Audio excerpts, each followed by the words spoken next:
Summer vacation में भी housewife का रूटीन कैसा रहता है? क्या कुछ चेंजेस होते हैं, लेट सोने को मिलता है या कुछ अलग? ऐसा कुछ भी नहीं होता guys. Hi, welcome to my channel. मेरे समर वेकेशन में तो वही चेंजेस है, जहाँ छोटे बच्चे हों तो एक बच्चा सोए तो दूसरा पहले उठ गया है। यहाँ पे मैंने ब्रेकफास्ट की तैयारी कर दी है। ये पिंटोला ओट्स है।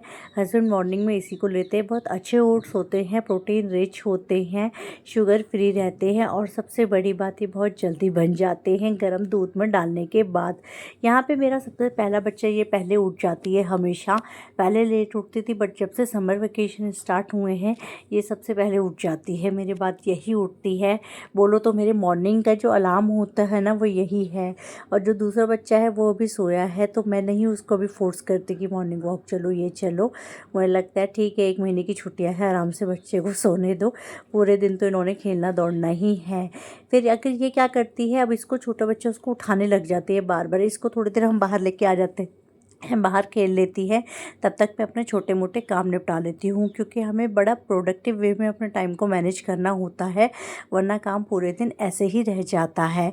तो जल्दी से अपना रूटीन ख़त्म करने के लिए मुझे इसको थोड़ा सा एंगेज करना पड़ता है, क्योंकि जब तक बड़ा बच्चा सोया है तब तक अपना आधा काम हो जाता है। और चाय तो अपनी एक बनती है, पर ये चाय ऐसी होती है ना जो सुकून की नहीं होती है।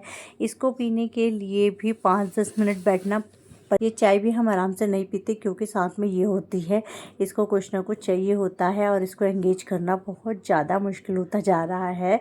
तो इसको मैंने कुछ पेंसिल दे दी थी बॉक्स में डालने के लिए। कुछ ना कुछ इस टाइप की मैं एक्टिविटीज़ को देते रहती हूँ, जिसमें मैं अपना काम करते रहूँ और ये एंगेज रहे। पर 5-10 मिनट से ज़्यादा एंगेज नहीं हो पाते। आप बताइए, आपके बच्चे कैसे एंगेज होते हैं?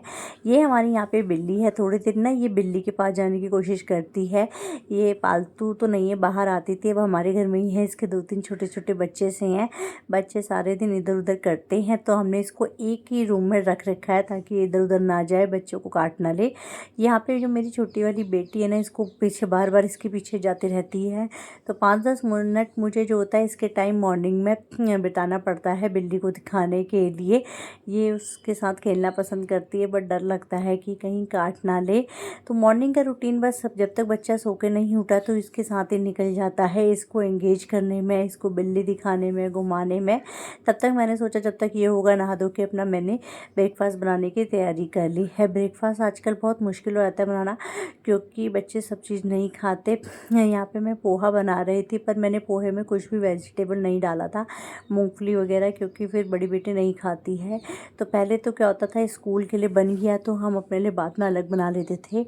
अब ऐसा नहीं है कि एक ही बना लेते हैं ब्रेकफास्ट। यहाँ पे मैं पोहा बनाने की तैयारी कर रही थी। ये मॉर्निंग में लगभग 8 बजे का रूटीन था। हम जल्दी उठ जाते हैं मॉर्निंग में। जब तक मेरा पोहा बन रहा था तब तक मेरी बेटी बाहर सो रखी थी और छोटी वाली खेल रही थी।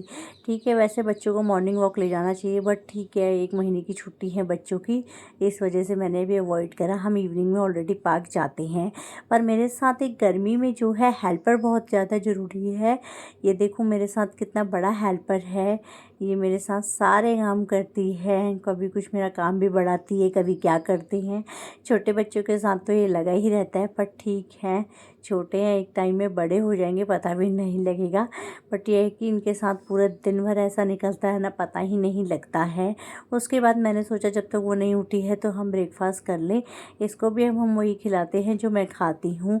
इससे बेनिफिट ये होता है कि इसको सारी चीज़ें खाने की आदत हो गई है। अगर हम रोटी खा रहे हैं तो रोटी खा लेती है, चावल खा रहे हैं तो चावल खा लेती है। धीरे धीरे बस कम नमक मिर्च का खिलाते हैं। बट इसको भी जैसे मैं पोहा खा रही हूँ तो साथ साथ अपने खिलाते रहते हैं। अब ये मोस्टली अभी 1 ईयर की होने वाली है और ये सारी चीज़ें खा लेती है, जैसे रोटी खा लेती है, दाल खा लेती है, चावल खा लेती है, सारी चीज़ें च्यूं करके खा लेती हैं। उसके बाद जब तक मैंने सोचती हूँ कि अपना किचन का काम निपटा लेती हूँ, 9 o'clock तक मैं अपना सारा काम कर लेती हूँ।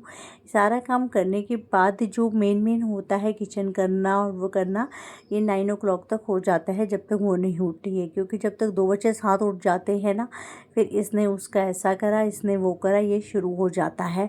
बट जुलाई में ना एग्ज़ाम ख़त्म भी हैं, बच्चों के, तो अब उनकी स्टडी का भी मैनेज करना मुश्किल हो जाता है। लास्ट ईयर तो मैंने इसको स्विमिंग क्लास में डाला था, बट इस साल अभी कहीं नहीं डाल रखा क्योंकि दूसरी बेटी भी छोटी है, ले आने का दिक्कत होता है। अब मैंने सोचा चलो वो उठ गई है तो तब तक अपना ये क्लीन कर लेते हैं। पर ये काम जो होते हैं ये नोटिसेबल नहीं होते हैं, छोटे छोटे बहुत सारे काम हो जाते हैं पर ये नोटिसेबल नहीं होते हैं हम हाउसवाइफ्स के लिए तो, बट करना तो है ही हमको। उसके बाद इसको अब मेरे को एंगेज करना पड़ता है क्योंकि यहाँ पे इस समय इसको या तो टीवी देखना है या कुछ देखना है, तो टीवी हम अवॉइड करते हैं इसके लिए। इसको मैं यहाँ पे भी थोड़ा बहुत एंगेज कर रही थी। ये मैं एक छोटा सा टॉय लाई थी बॉल डालने का, बट इसमें क्या था ना, मेरे ने गलती हो गई कि बॉल ना मुँह में डाल दे रही है, इसलिए मैं इसको अकेले खेलने के लिए नहीं दे रही थी। मुझे लगा था ये खुश होगी, खेल तो रही है, बट इसमें 4 बॉलें हैं। ये बॉल अपने ना बॉल का साइज़ जो है छोटा है और ये ना इसको मुंह में डाल दे रही है, तो मुझे डर लग रहा था इसको ये देने के लिए। फिर अब मुझे इससे छोटे बच्चों के साथ ये भी प्रॉब्लम होती है कि आपके बच्चों के साथ भी होती है, अगर वो कोई चीज़ ले लेते हैं तो उनसे वापस लेना बड़ा दिक्कत हो जाता है।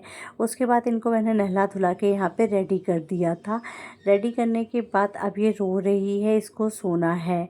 अब इसको सुलाने के लिए यहाँ पे कुछ चीज़ मांग रही थी, बट ठीक है अभी मैंने नहीं दिया। मेरे को कुछ काम करना था जब तक ये थी, मैंने सब तक इसकी वर्कशीट बना रही हूँ। समर वेकेशन में ना मैं इसकी वर्कशीट बना के रख देती हूँ, जिससे कि जो मैंने आज पढ़ाया उसके 2-3 दिन के लिए वर्कशीट बना दो, same pattern different different question type में, तो ये प्रैक्टिस भी हो जाते हैं और बच्चे को इंगेज रखने का बहुत अच्छा तरीका है। लोग कहते हैं मैं प्रिंट आउट नहीं लेती, प्रिंट आउट इसलिए नहीं लेती क्योंकि बहुत टाइम लगता है। इसमें जो सिलेबस में आ रही है ना चीज़ें, मैं वो चीज़ें ही वो कर लेती हूँ। यहाँ पे इसने भी ब्रेकफास्ट कर लिया है, अब ये आ गई यहाँ पे। ये लेट उठती है सो के, इसको खिलाने के बाद इसको भी अब खाना खिला रही हूँ साथ साथ। तो उसने वो लास्ट में क्या होता है, बच्चे खाना छोड़ देते हैं और हम लोग खाना वेस्ट नहीं करते हैं, तो पूरी प्लेट ही खाली कराते हैं। बच्चों को भी हैबिट हो जाती है, तो लास्ट का जो स्पून से रह जाता है वो मैं इन दोनों को खिला देती हूँ साथ साथ में, ताकि उसको भी पता लगे प्लेट क्लीन करके ही सिंक में रखना है, लास्ट में खाना नहीं छोड़ना है। तो इनके साथ भी टाइम ऐसा निकल जाता है समर वेकेशन में भी पता नहीं लगता कब मॉर्निंग में हो गई। जब इनको खिला पिला दिया उसके बाद सुलाने की बारी आई है। इसको सुलाने में मुझे आधा घंटा लग जाता है क्योंकि मैंने बीच में अपने सारे काम निपटा लिए हैं। बोले तो ये 10-11 बजे के टाइम पे वह स्नैप ले लेती है। पहले मैं 8:30 देती थी जब वो स्कूल जाती थी, बट अभी 8:30 नहीं देते, 11 o'clock देती हूँ, क्योंकि इसके पीछे रीज़न है, मुझे उसे एक सब्जेक्ट को पढ़ाना होता है। क्योंकि सब्जेक्ट बहुत सारे हैं, बहुत सारा सिलेबस है, सारी चीज़ें इकट्ठे नहीं होती हैं।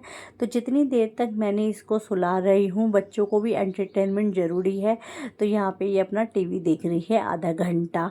क्योंकि हम लोग जैसे अपना फ़ोन देखते हैं तो बच्चों के लिए भी थोड़ा बहुत एंटरटेनमेंट चाहिए, तो ये टीवी देख रही है।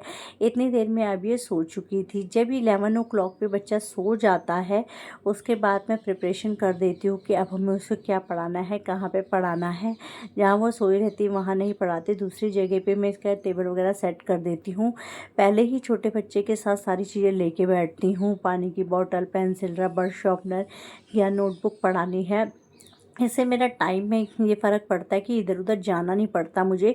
जो मुझे काम कराना है मैं पहले ही नोट करके बैठती हूँ कि मुझे उसको ये पढ़ाना है, उतना पढ़ाना है। मोस्टली हो जाता है, कभी अगर कवर नहीं हुआ तो वो नेक्स्ट डे करा देती हूँ, बट 1-1.5 घंटे का मैं टाइम लेके बैठती हूँ। अभी मैं इसको 2 टाइम करा रही हूँ। उसके बाद इसको मैं बुला रही थी कि आजा, अभी इसका टीवी टाइम फिनिश हो गया था तो ये आ गई थी टीवी के लिए। पर मैंने देखा कि यहाँ पे ना अभी मैंने कूलर लगा दिया। अभी इससे पहले हमारा ना फ़ैन नहीं चल रहा था, तो इसलिए मैं बाहर से कूलर लेके आ गई। गर्मी ना बहुत ज़्यादा हो रही थी और यहाँ पे बैठना मुश्किल था। दूसरे कमरे में बच्चा सो रहा था और बीच में लिविंग रूम में कोई ना कोई आता रहता है, तो बच्चों को पढ़ाने के लिए एक अलग से एक जगह होनी चाहिए जिससे कि बच्चों का डिस्ट्रैक्शन लेवल कम हो जाए। तो मैंने यहाँ पे कूलर लगा दिया था थोड़ा सा। मैंने कहा थोड़ा हवा आएगी, वरना गर्मी है तो गर्मी में तो वैसे ही दिमाग काम नहीं करता, गर्मी में तो हवा का ही काम है, तो इसलिए कूलर लगाने की तैयारी हो गई थी। बट इसमें भी बच्चे बार बार ना अट्रैक्ट होते हैं, छोटे बच्चे नई नई चीज़ देखे कि हवा उड़ रही है, ये हो रहा है। मेरी बड़ी बेटी एक्साइटेड हो रही थी कि आज तो कूलर लगा दिया। अब मैं इन्हें इसको वर्कशीट दी थी, इसका काम हो गया था। 1-1.5 घंटा हमारा यही रूटीन रहता है 12 बजे तक का। फिर हमारा लंच रहता है। फिर मैं दिन का आफ्टरनून का रूटीन मैं आपको नेक्स्ट वीडियो में शेयर करूँगी। ये जो हमारा रूटीन था मॉर्निंग से था 8 बजे से 12-1 बजे तक। इसके बाद हम लंच करके फिर हम दिन में दोबारा से स्टडी करती है। स्टडी का मैं रूटीन आपको शेयर करूँगी, मैं किस तरीके से इसको समर में वेकेशन में करा रही हूँ, क्योंकि छोटे बच्चों के साथ ग्रामर में भी जोर देना बहुत ज़रूरी है। हिंदी का अलग, इंग्लिश का अलग, राइटिंग पार्ट अलग। 1 महीना ही बचा है जिसमें सारी चीज़ें मुझे कवर करनी है, और बोले तो सिर्फ 15 दिन में ही करनी होगी। 15 दिन तो कहीं ना कहीं आउटिंग में निकल जाएगा। तो समर वेकेशन में कुछ अलग सा नहीं कर पा रही हैं, कोई एक्टिविटी नहीं कर पा रही अभी कि बच्चे के साथ करूं, क्योंकि लास्ट ईयर हमने स्विमिंग करा दी थी इसको। इस साल मैंने सोचा था कुछ कराऊंगी, बट अभी मुझे लगा थोड़ा सा ब्रेक दे दूं, क्योंकि पढ़ाई बहुत सारी हो गई है। तो अभी थोड़ा सा इस साल ब्रेक दे के नेक्स्ट ईयर तक, तब तक वो भी थोड़ी बड़ी हो जाएगी तो फिर मैं इसको करा सकती हूँ। इसलिए बस 12 बजे तक हम यही रूटीन करते हैं। आधा घंटा टीवी देख लेती है, फिर अभी 1-1.5 घंटा ये हमारा ग्रामर का टाइम होता है, इंग्लिश ग्रामर और हिंदी ग्रामर। होप आपको ये वीडियो पसंद आया होगा। मेरे चैनल को आप सब्सक्राइब जरूर कीजिएगा। मैं इसमें अपने डेली बच्चों से रिलेटेड वीडियोस और अपलोड करती हूँ। और आगे आप किस टॉपिक पे वीडियो देखना चाहोगे तो मुझे कमेंट सेक्शन में ज़रूर बताना। मैं आपको जो वीडियो शेयर करूँगी बच्चों से रिलेटेड शेयर करूँगी। Thank you guys.